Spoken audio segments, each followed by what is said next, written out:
पूरी रात अल्लाह की याद में चलता रहा। तकरीबन 20 किलोमीटर का सफर तय किया तो उसे शदीद भूख लगी। उसने आगे एक मालन को देखा जो बेर बेच रही थी। वह मालन खुद खुदाए कबीर जी ही थे जो एक मालन का भेष बनाकर रास्ते में बाग के बाहर बेर बेच रहे थे।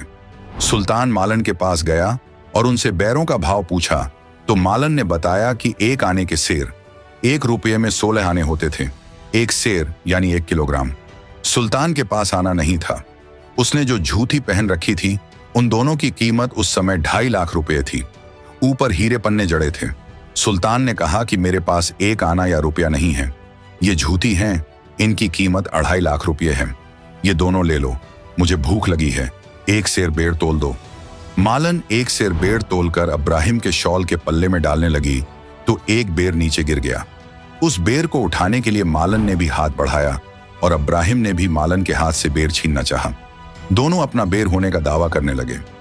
उसी वक्त खुदाए कबीर ने मालन का रूप बदलकर अपने वास्तविक रूप में आ गए और सुल्तान को जोर से एक थप्पड़ मारा और कहने लगे, ये गंवार, तू इतना मूर्ख, 2.5 लाख की जूती छोड़ रहा है और 1 पैसे के बेर के ऊपर झगड़ा कर रहा है।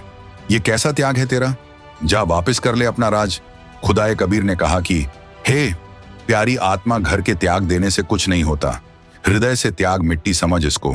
तब उसको अपनी गलती का एहसास हुआ और फिर परवरदिगार कबीर जी ने कहा, इब्राहिम, मैं वही अल खिज्र हूं जिसके पास कुरान ज्ञानदाता ने हजरत मूसा को सच्चा इल्म लेने के लिए भेजा था, लेकिन हजरत मूसा मेरी शर्तों पर खरा नहीं उतर सका, इसलिए मैंने हजरत मूसा को वह सच्चा इल्म नहीं बख्शा। इब्राहिम, अब तू घर त्याग कर आ गया है, इसलिए मैं अब तुझे वह गुप्त इल्म बता रहा हूं।